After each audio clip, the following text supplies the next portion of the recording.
Hello dear students, this is our video series on GOC, that is General Organic Chemistry। और जैसे कि आप लोग बोर्ड पर दिख रहे हैं, ऑप्टिकल आइसोमरिज्म को डिस्कस करने जा रहे हैं हम इस वीडियो में।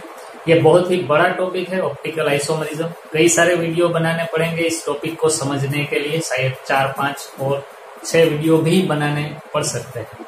बहुत ही बड़ा टॉपिक है लेकिन बहुत ही इम्पोर्टेंट भी है जेई और नीट की एग्जामिनेशन के लिए। Optical isomerism is the most important topic. इस वीडियो में हम लोग डिस्कस करने जा रहे हैं 2D and 3D representation of a molecule, then enantiomer as well as diastereomer. ये 3 टॉपिक को हम लोग डिस्कस करेंगे इस वीडियो में। अगर आप नए हैं और इस चैनल को अभी तक आपने सब्सक्राइब ना किया हो तो प्लीज हमारे चैनल विभाकर जानी को सब्सक्राइब करें, बेल आइकन भी प्रेस करें ताकि आपको वीडियो नया अपलोड हो तो इंस्टेंट नोटिफिकेशन भी मिले। तो हम लोग सीखना शुरू कर रहे हैं। सबसे पहले हम लोग बात शुरू करेंगे कोई भी मॉलिक्यूल को 2D और 3D में किस तरह से रिप्रेजेंट किया जा सकता है। तो अपने पेन और नोट अपने साथ में रखें और हमारे साथ सीखते जाए और लिखते भी जाए। कोई भी मॉलिक्यूल को हम लोग प्रेजेंट करना चाहे तो उसके लिए क्या रूल्स हैं। फर्स्ट ऑफ ऑल, अगर एक कार्बन की 4 वैलेंसी हम लोग बताएं और इस तरह से हम लोग लिखें कि यहाँ पर एक वेज शेप लिखे जो कि डार्कन है और यहाँ पर एक डॉटेड लाइन लिखे, तो A, B, C and D, these are the 4 different functional groups. Now this wedge shape means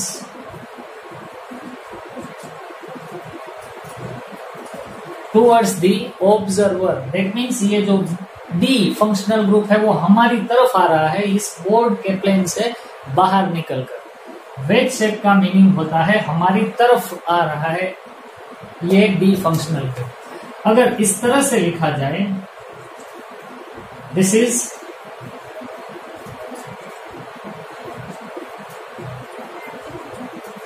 away from the observer, that means this functional group C हमसे दूर जा रहा है, यानी कि इस बोर्ड के प्लेन के अंदर की ओर जा रहा है।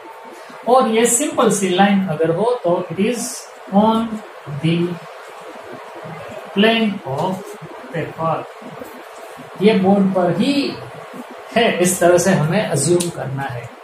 तो these are some rules to represent the position of functional group.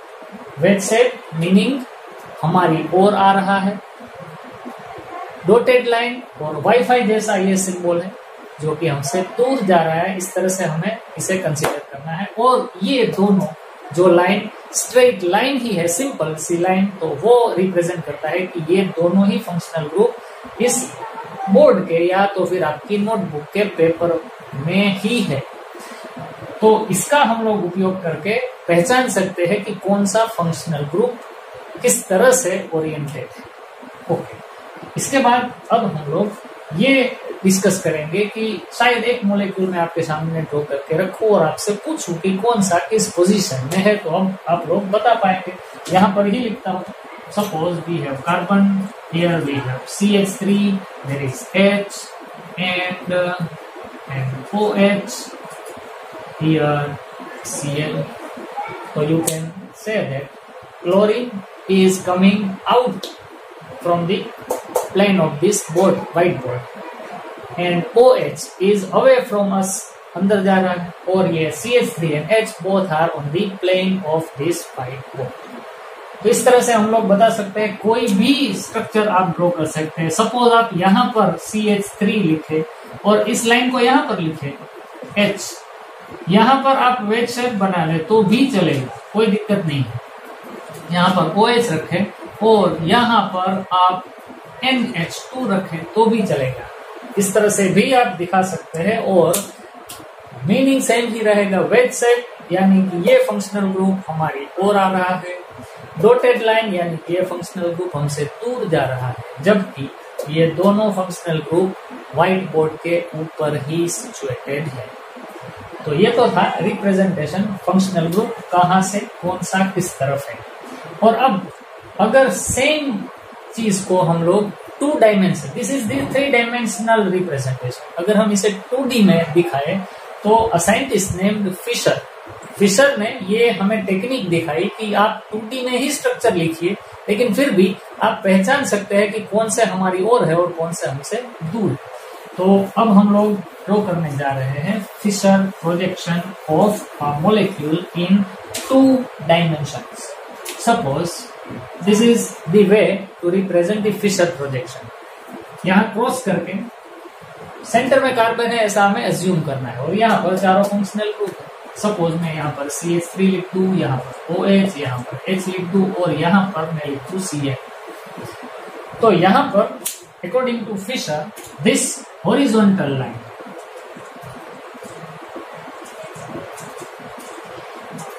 is coming towards the observer। That means ये दोनों फंक्शनल ग्रुप हमारी ओर है, इस तरह से हमें एज्यूम करना है। फिशर ने ये प्रोजेक्शन दिया है हमें। फिशर के मुताबिक अगर इस तरह से लिखा हुआ कहीं भी आपको मिले तो ये OH और Cl ये दोनों फंक्शनल ग्रुप जो कि हॉरिजॉन्टल लाइन के साथ जुड़े हुए हैं, हमें ऐसा मानना है कि वो यहाँ बोर्ड से बाहर आ रहे हैं, हमारी ओर आ रहे हैं। और this vertical line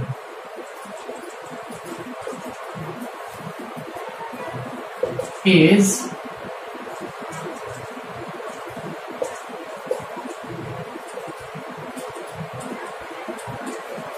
going away from the observer। That means this CH3 and this H are going away from us, यानी कि ये बोर्ड के अंदर की ओर जा रहे हैं, जबकि Cl और H हमारी ओर आ रहे हैं।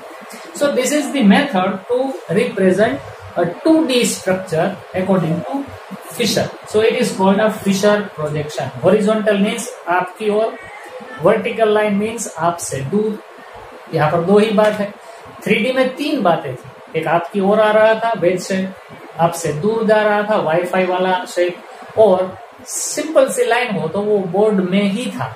यहाँ पर कोई भी मॉलिक्यूल और कोई भी फंक्शनल ग्रुप बोर्ड में नहीं है सिवाय कि हमारा कार्बन के अलावा कोई भी फंक्शनल ग्रुप ये बोर्ड के प्लेन में नहीं है। 2 हमारी ओर आ रहे हैं जो कि हॉरिजॉन्टल लाइन के साथ कनेक्टेड है, और 2 हमसे दूर जा रहे हैं जो कि वर्टिकल लाइन के साथ कनेक्टेड है। तो ये तो था Fisher projection for a molecule in 2 dimension. अब हम लोग ये सीखने वाले हैं कि 3D को 2D में और 2D को 3D में किस तरह से कन्वर्ट किया जा सकता है। तो वीडियो को पॉज करके पहले ये बात आप लिख ले, फिर मैं इसे मिटा देता हूं और 2D और 3D का कन्वर्जन हम लोग सीखने वाले हैं। चलिए,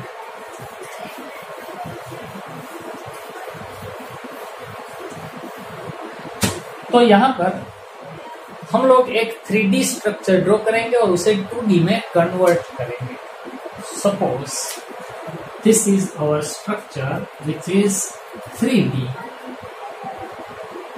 ये वेज शेप है, यानी कि हाइड्रोजन हम लोग यहाँ पर लिखते हैं जो हमारी ओर आ रहा है, और यहाँ पर हम लोग लिखेंगे OH, यहाँ पर हम लोग लिखेंगे Br। So this is the 3D representation. Now if we convert it into 2D, then there is a method. The functional group or atom which is coming towards you is written in Fisher projection at the bottom। यहाँ पर लिखना है। ये बात हमें याद रखनी होगी। ओनली इन फिशर प्रोजेक्शन में क्या था, जो कि हॉरिजॉन्टल लाइन पे थे आपकी ओर आ रहे थे, वर्टिकल लाइन वाले आपसे दूर जा रहे थे। लेकिन अगर कोई 3D स्ट्रक्चर हमें दिया जाए और हमें उसे 2D में कन्वर्ट करने को कहा जाए, तो हमें करना है क्या, जो वेज शेप है वो हमारे फिशर प्रोजेक्शन में नीचे की ओर रखना है, और जो डॉटेड लाइन वाला है जो कि हमसे दूर जा रहा था उसे हमें ऊपर की ओर रखना है। OH यहाँ पर आएगा। अब 2 बचे जो कि ये बोर्ड के प्लेन में ही है, तो उसे कहां पर रखा जाए इसमें से। सिंपल सी बात, आपको क्लॉकवाइज घूमना है, क्लॉकवाइज आपको क्लॉकवाइज जाना है, और जो भी पहले आए वो लेफ्ट साइड बाद में आए वो राइट साइड। दैट मीन्स यहाँ पर bromine should be written on left hand side and the CH3 should be written on right hand side. तो यहाँ पर हमें लिखना होगा ब्रोमीन और यहाँ पर लिखना होगा CH3। So this is the conversion of 3D into 2D। 3D structure को फिशर प्रोजेक्शन में इस तरह से लिखा जाएगा। और एक एग्जांपल ले लेते हैं। इस तरह के क्वेश्चंस अगर जेई और नीट में हो, क्वेश्चन पूछा जाए कि ये स्ट्रक्चर आपको ड्रॉ करके दिया जाए और कहा जाए कि which of the following is the Fisher 2D projection for this molecule. तो सिंपल सी बात है, जो वेज शेप है वो फंक्शनल ग्रुप हमारे क्रॉस में नीचे की ओर रहेगा, जो डॉटेड लाइन वाला है वो ऊपर की ओर रहेगा, और फिर हमें क्लॉकवाइज जाना है, जो पहले आए वो लेफ्ट साइड, बाद में आए वो राइट हैंड साइड। सिंपल सी बात है। एक और एग्जांपल लेते हैं। यहाँ पर हमारा कार्बन है। अब हम इस तरह से शायद दिखाए, यहाँ पर एक रखे H, यहाँ पर हम लोग रखे OH, यहाँ पर हम लोग रखे CH3, और ये वेज शेप में हम लोग रखने वाले हैं क्लोरीन। ओके, अगर हम आपको कहे कि इसको आप फिशर प्रोजेक्शन में 2D में कन्वर्ट कीजिए, वीडियो को पॉज करें और इसे कन्वर्ट करें, उसके बाद मैं आपको सोल्व करके दिखाता हूँ। चलिए, तो पहली सिंपल सी बात, वेज शेप को सबसे पहले ध्यान में लीजिए। एक क्रॉस तो बना ही दीजिए, और वेज शेप को कहाँ लिखना है? सबसे नीचे की ओर। That means this chlorine should be at the bottom and this CH3 ऊपर की ओर। अब हमें क्या करना है? जहां से वेज शेप है वहां से हमें क्लॉकवाइज घूमना है। क्लॉकवाइज, जो भी पहले आए वो लेफ्ट हैंड साइड। क्लॉकवाइज अगर हम यहाँ से घूमे तो पहले आएगा ये H, that means this H should be written on left hand side. तो H को हमें यहाँ, और उसके बाद आ रहा है OH, तो उसे हमें right hand side. OH should be on right hand side. So this is very simple method. 3D structure हमारे पास हो, 2D में कन्वर्ट करना हो, सबसे पहले बनाइए क्रॉस, फिर अपना ध्यान लगाइए वेज शेप फंक्शनल ग्रुप पर। जो वेज शेप है उसे हमें बॉटम पर रखना है, और जो डॉटेड लाइन है उसे हमें ऊपर की ओर रखना है। अब बात आई हॉरिजॉन्टल लाइन की, तो वेज शेप जहां पर भी हो वहीं से आपको क्लॉकवाइज जाना है। क्लॉकवाइज जाते जाते पहले जो भी सिंपल सी लाइन वाला फंक्शनल ग्रुप आए वो लेफ्ट हैंड साइड रखना है। क्लॉकवाइज घूमना है, पहले आए उसे LHS, बाद में आए उसे RHS पे रख देना है, ताकि हमारा 3D स्ट्रक्चर 2D में कन्वर्ट हो जाए। तो ये एकदम सिंपल सी मेथड है। और एक एग्जांपल ले लेते हैं ताकि आपको ये एकदम कंप्लीटली दिमाग में बैठ जाए। ठीक है, इसे मैं मिटा दे रहा हूं। Suppose we have a molecule in which OH, here we have CH3, and here we will write NH2, and here we have C2H5। अगर हम इस 3D को 2D में कन्वर्ट करना चाहे तो किस तरह से किया जाएगा? सबसे पहले काम करना है क्रॉस। नीचे की ओर कौन सा ग्रुप आएगा? जो वेज शेप से जुड़ा हुआ है, यानी कि NH2 आएगा, और डॉटेड लाइन वाला ऊपर की ओर रहेगा। अब बात आई हॉरिजॉन्टल लाइन की, तो किस तरह से हमें फाइंड आउट करना है? ये वेज शेप से क्लॉकवाइज घूमना है हमें। क्लॉकवाइज घूमे तो पहले आएगा CH3, जो भी पहले आए क्लॉकवाइज घूमने से जो भी पहले आए उसे LHS में रखेंगे, यानी कि यहाँ पर CH3 रखेंगे, और ये OH को RHS में रखा जाएगा। तो एकदम सिंपल सी बात है। और एक एग्जांपल ले लेते हैं, जगह है हमारे पास तो इसका उपयोग करेंगे। Suppose we have a molecule in which carbon, यहाँ पर OH, यहाँ पर H, यहाँ पर वेज शेप, यहाँ पर डॉटेड लाइन पर CH3, वेज शेप पर COOH लिखा। इसको हम 2D में अगर कन्वर्ट करें तो सबसे पहले मैं नीचे की ओर किसे लिखूंगा? वेज शेप वाले फंक्शनल ग्रुप को यानी कि COOH को, ऊपर की ओर किसे लिखूंगा डॉटेड लाइन वाले CH3 को। फिर हमें वेज शेप से क्लॉकवाइज घूमना है, क्लॉकवाइज घूमे तो पहले आएगा H, इसको लिखा जाएगा left hand side, that means यहां पर आएगा H और राइट हैंड साइड को आएगा OH। Okay, so this is all about Fisher projection from 3D projection of a molecule. तो अब मैं ऐसी आशा रखता हूं कि आपको ये आ ही गया होगा। एकदम सिंपल सी बात है, अगर थोड़ा सा भी डाउट हो तो वीडियो को रिवाइज करें, फिर से सभी स्ट्रक्चर को एक बार समझे, सीखे और लिखे, खुद से लिखे, ताकि आपको ये एकदम दिमाग में बैठ सके। ओके, तो अब शुरू करते हैं enantiomers. What is एनांशियोमर?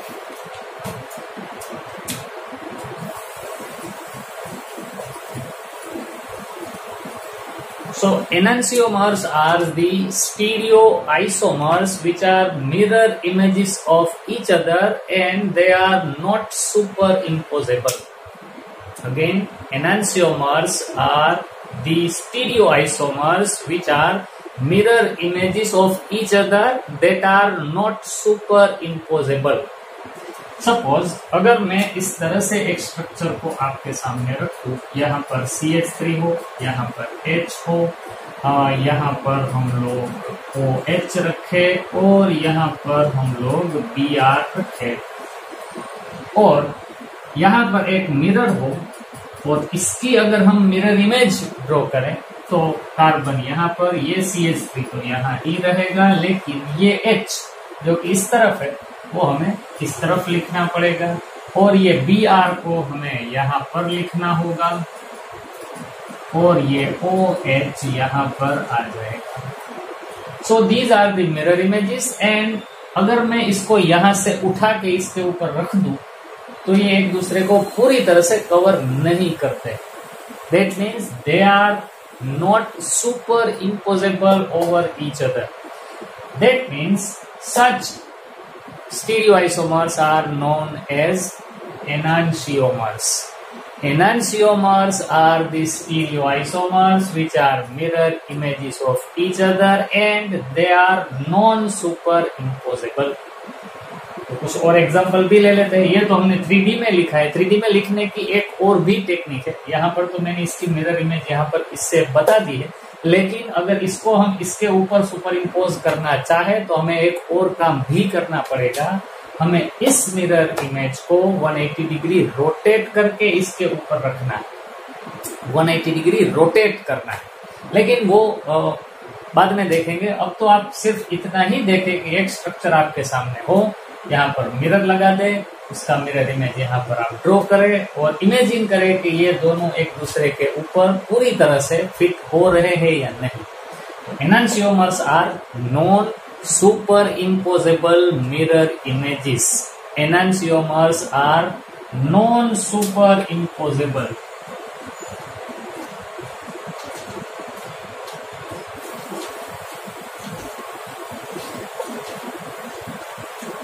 Non superimposable mirror images होते हैं एनांशियोमर्स।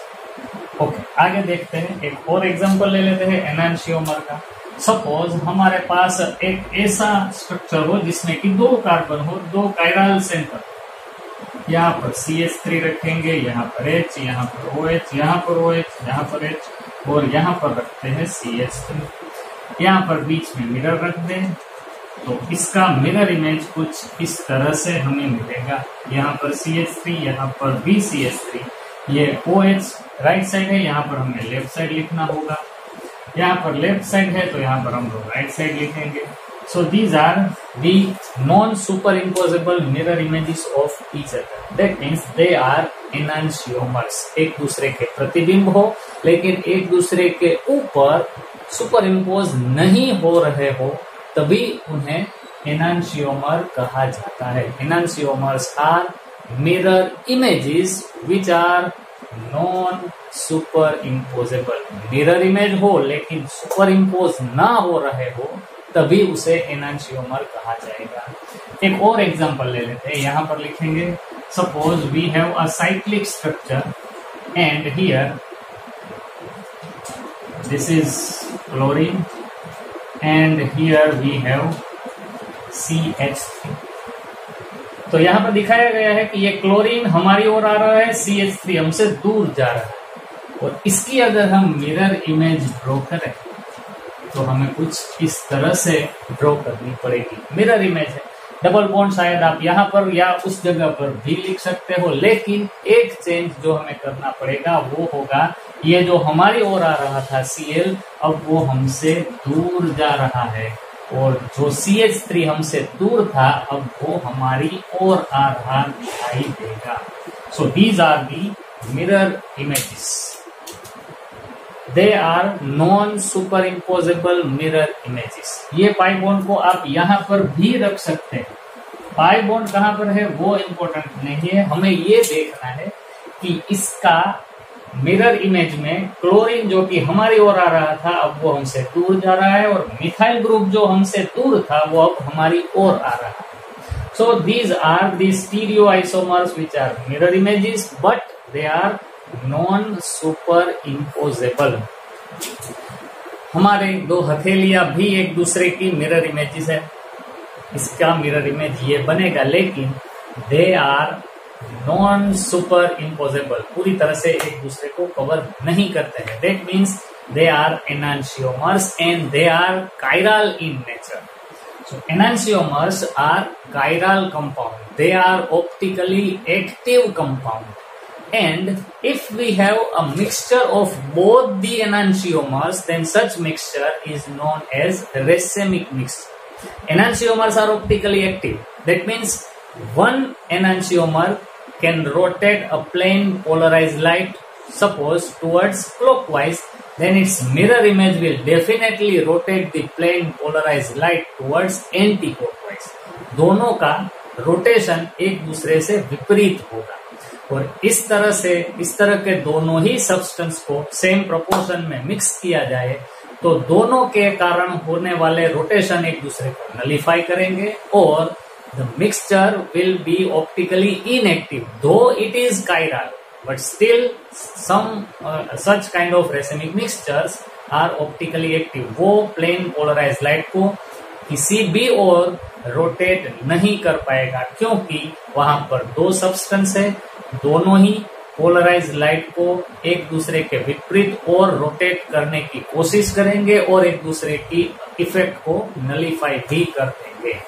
तो enantiomers that means non superimposable mirror images. ये आप हरकत मेरी याद रखें तो आपको एनांशियोमर ठीक से पता चल जाएगा। और enantiomers are optically active accept जो हमारे पास रेसेमिक मिक्सचर ना हो तब तक वो ऑप्टिकली एक्टिव ही रहेंगे।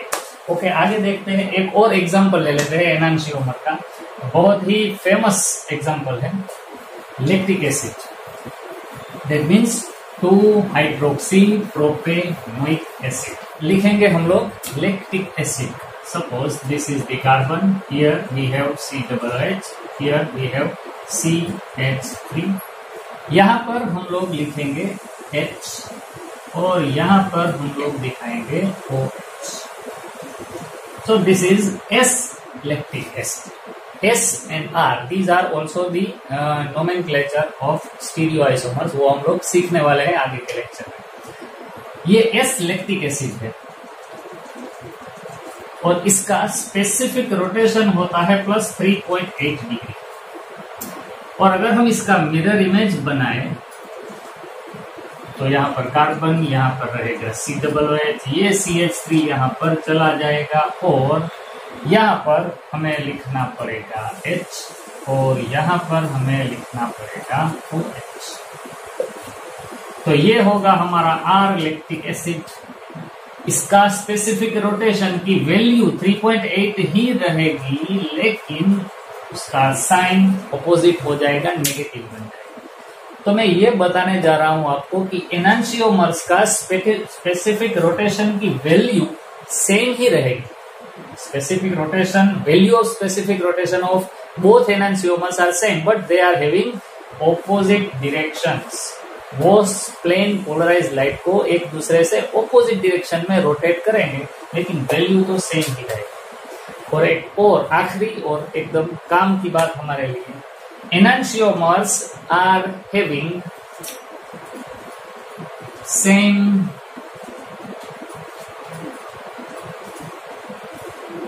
physical properties, they are having same chemical properties also।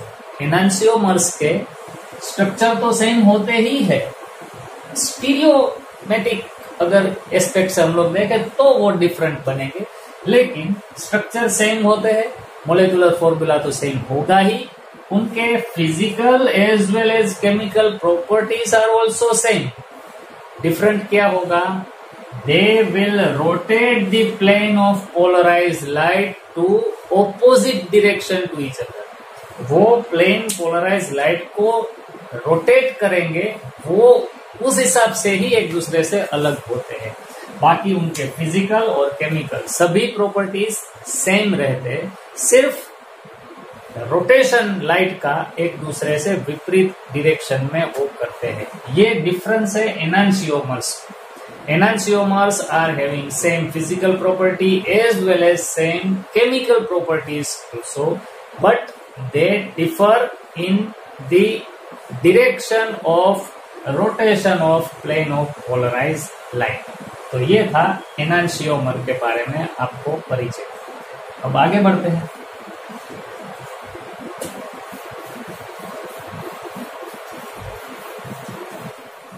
चलिए अब बात करते हैं diastereomer. Diastereo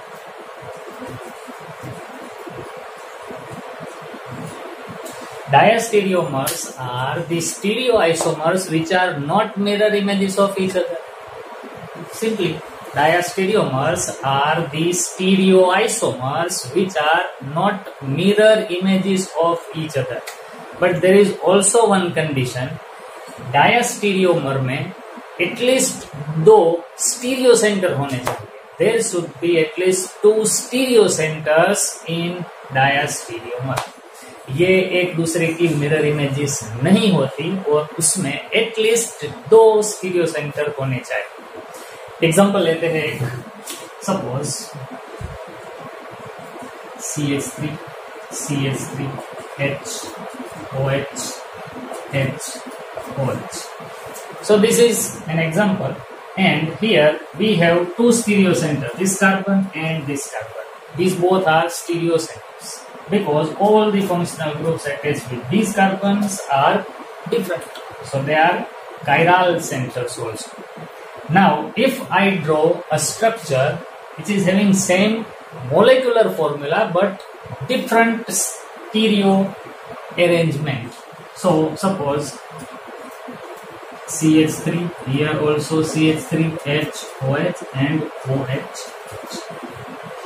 So both these molecules are having same molecular formula, but the arrangement of functional groups are different from each other. Now this is not the mirror image of this molecule. Look carefully, HOH, यहाँ पर भी HOH ही, लेकिन यहाँ पर जो HOH था वो बदल गया है, OH और H बन गया है, बाकी सब सेम है.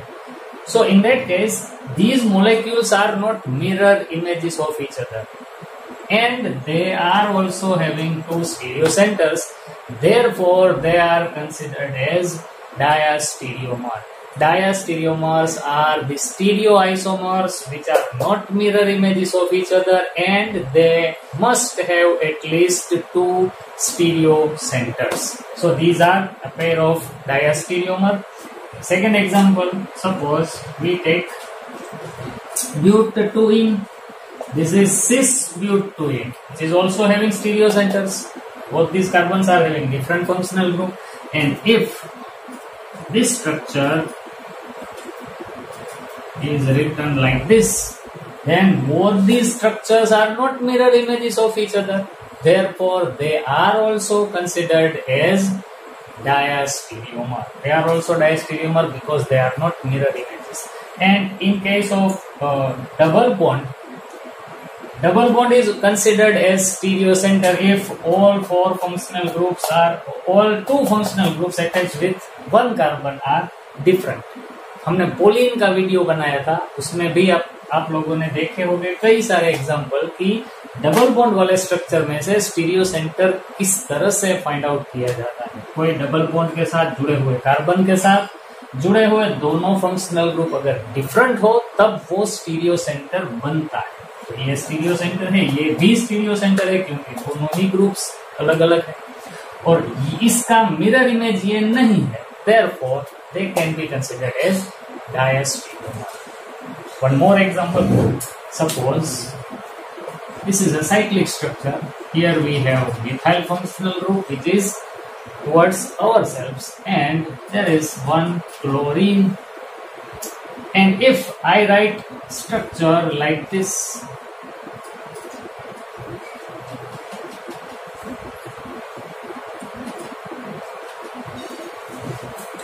now these are not mirror images of each other because in both these cases methyl is towards ourselves while in this case chlorine is far from us, while in this case chlorine is towards ourselves. So they are not mirror images and they are also having two stereo centers, therefore they are also considered as diastereomer. Diastereomer के बारे में एक और बात, they are having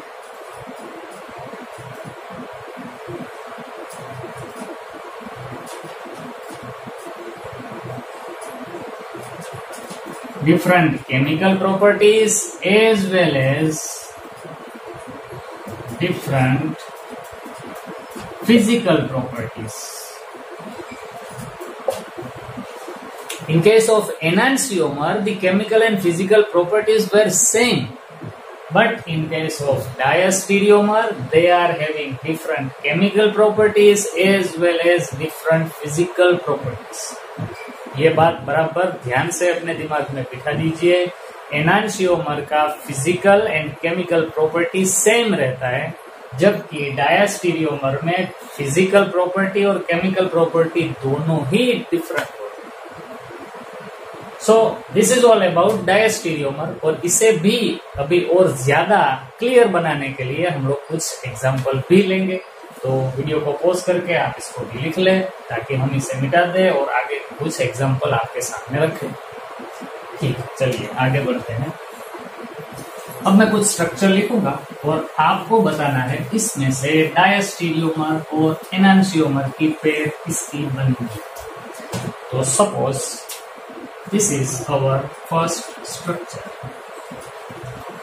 HOH HBr. This is our second structure.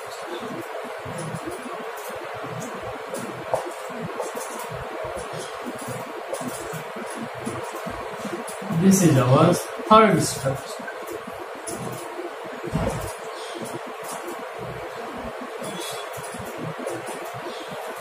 And this is our fourth structure.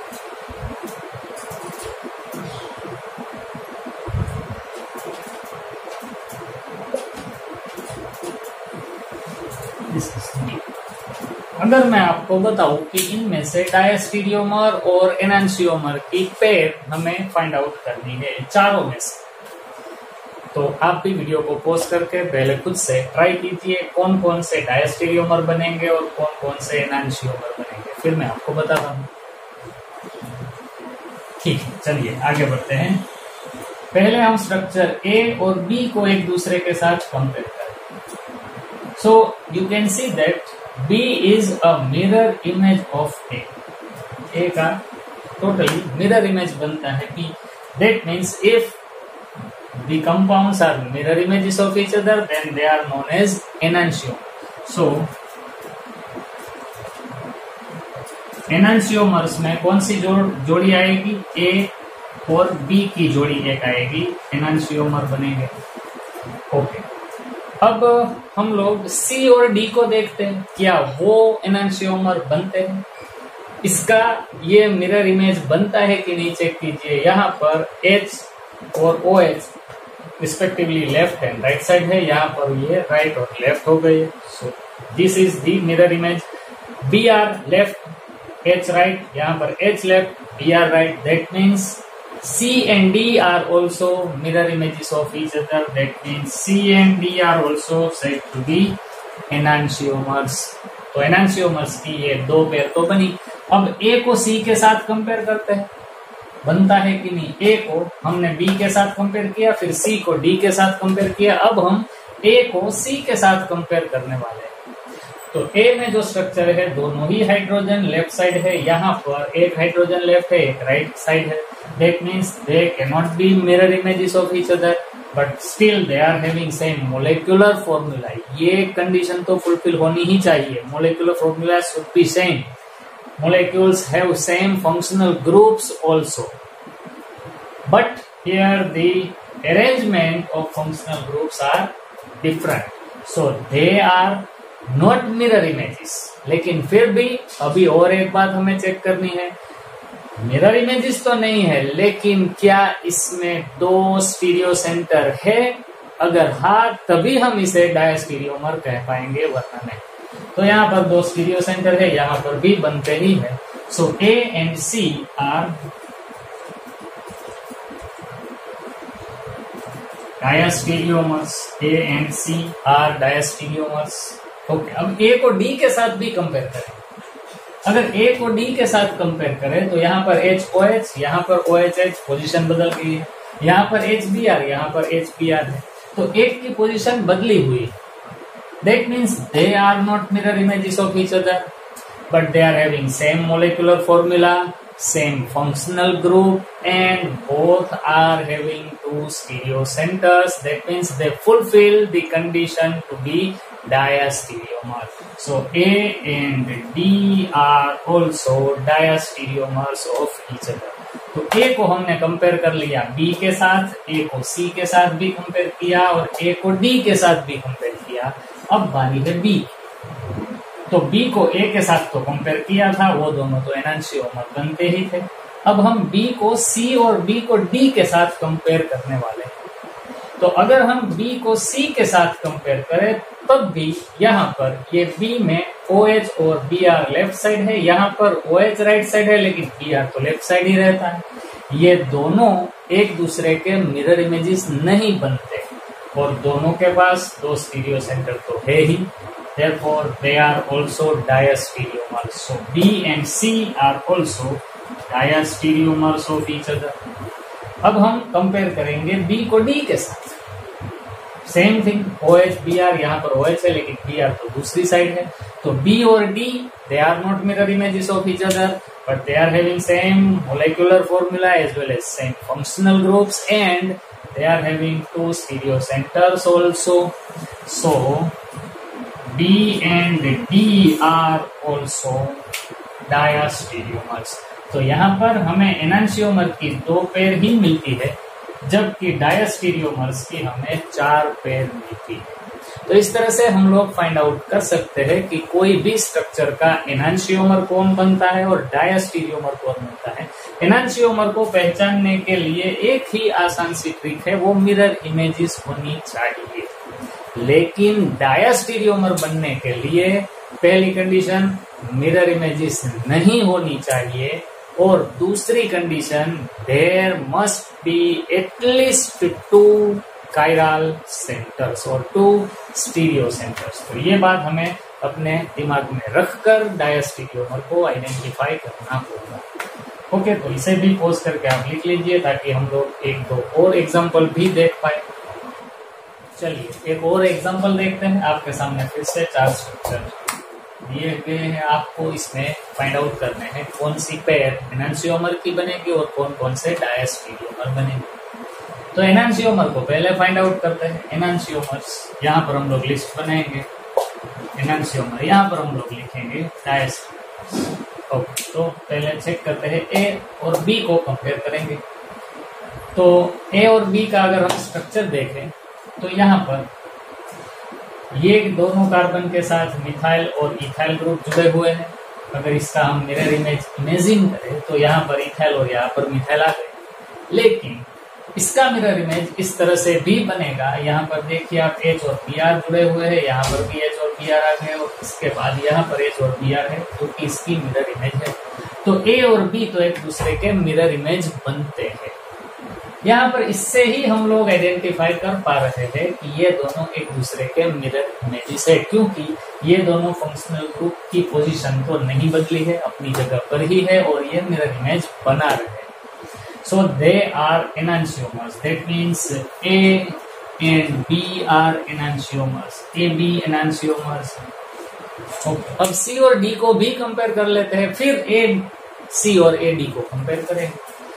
तो सी और D में अगर हम देखें तो यहाँ पर मिथाइल है, इसका मिरर इमेज अगर सोचा जाए तो मिथाइल यहाँ पर आना चाहिए, वहां पर है ही।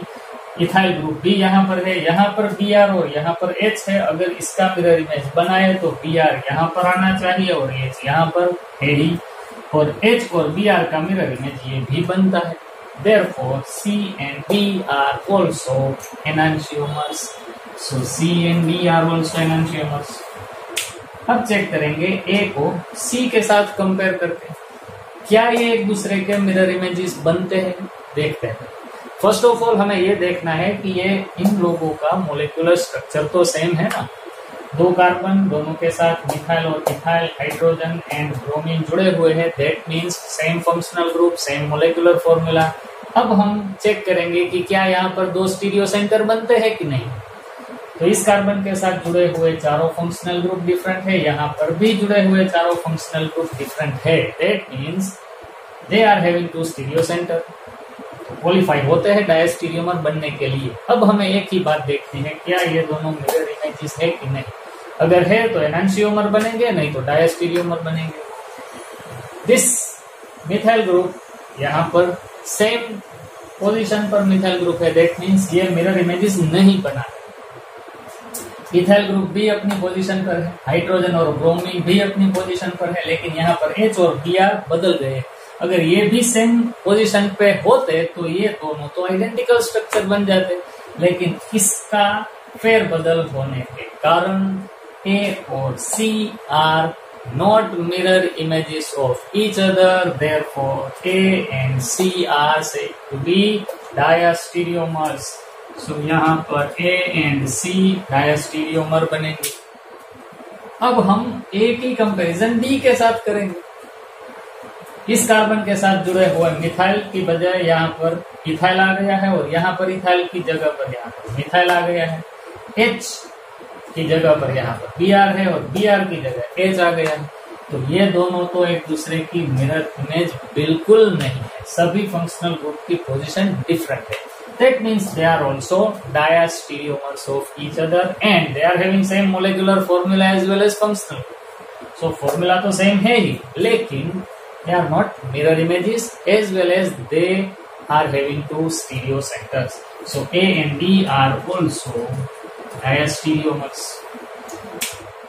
अब हम कंपेयर करेंगे बी और सी को। फिर से बी के साथ कार्बन के साथ इथाइल हाइड्रोजन ब्रोमीन है, यहाँ पर कार्बन के साथ मिथाइल ब्रोमीन और हाइड्रोजन है। तो ये फर्स्ट कार्बन और ये फर्स्ट कार्बन, ये दोनों तो डिफरेंट है ही, लेकिन अगर हम इसका मिरर इमेज बनाना चाहे तो इथाइल ग्रुप यहाँ पर है, हाइड्रोजन यहाँ पर है, ब्रोमीन यहाँ पर है, तो इस कार्बन का मिरर इमेज ये कार्बन बनता है। तो क्या इस कार्बन का मिरर इमेज ये कार्बन बनता है? चेक कीजिए ध्यान से। मिथाइल का मिथाइल, यहाँ पर H की जगह पर ब्रोमीन आ गया है, that means they are not forming mirror images. तो अब तो एक ही पॉसिबिलिटी बनी, ये नॉन मिरर इमेजेस है, और यहाँ पर भी 2 कायरल सेंटर है ही, therefore B and C are also diastereomers. और अब हम D को D के साथ कंपेयर करेंगे। D को D के साथ कंपेयर करने के लिए यहाँ पर कार्बन के साथ इथाइल, कार्बन के साथ इथाइल, हाइड्रोजन एंड ब्रोमीन, ये तो सेम हुआ। यहाँ पर देखें कार्बन के साथ मिथाइल, हाइड्रोजन एंड ब्रोमीन है, यहाँ पर मिथाइल और ब्रोमीन और हाइड्रोजन है। ये दोनों फंक्शनल ग्रुप अपनी जगह से बदल गए हैं। It means they are not mirror images but they are diastereomers of each other. So यहाँ पर B and D both are diastereomers of each other. तो इस तरह से हम लोग आइडेंटिफाई कर सकते हैं कि कौन कौन से स्ट्रक्चर एक दूसरे की मिरर इमेजेस है, जिसे कहा जाएगा एनांशियोमर्स, और मिरर इमेजेस ना हो और 2 स्टीरियो सेंटर भी हो तो उसे कहेंगे हम लोग डायस्टीरियोमर। यहाँ पर एक बात कभी मत भूलना, डायस्टीरियोमर होने के लिए दो कंडीशन तो होनी ही चाहिए, मिरर इमेजेस ना हो और दो कायरल सेंटर हो, लेकिन उससे पहले दोनों ही स्ट्रक्चर के मोलेक्युलर फॉर्मूला और फंक्शनल ग्रुप्स सेम होने चाहिए। अगर दोनों स्ट्रक्चर्स कंप्लीटली डिफरेंट हो, they are having different molecular formula, in that case they can not be considered as diastereomer. ये बात अपने दिमाग में बिठा के रखिए। डायस्टीरियोमर मिरर इमेजेस नहीं होती, लेकिन उनके फॉर्मूला तो सेम ही होने चाहिए, क्योंकि we are talking about isomers.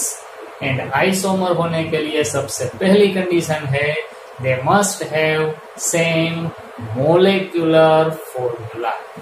ये बात अपने दिमाग में रखना। एक दो और एग्जांपल ले लेते हैं। अगर हमें कहा जाए कि कोई एक पर्टिकुलर स्ट्रक्चर दिया जाए और उसका हमें कहा जाए कि एनांशियोमर और डायस्टीरियोमर दोनों आप ड्रॉ करके दिखाए और कौन से होते हैं आइडेंटिफाई करके दिखाए, तो उसकी भी हम लोग प्रैक्टिस कर ही लेते हैं।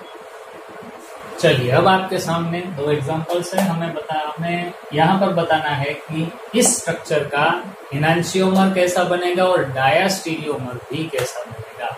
Draw enantiomers and diastereomers for the following. इसका पहले हम एनांशियोमर बनाते हैं, एकदम सिंपल रहेगा। इसका मिरर इमेज हमें बनाना है। सो अगर हम इसका एनांशियोमर बनाना चाहे तो वो इस तरह से बनेगा।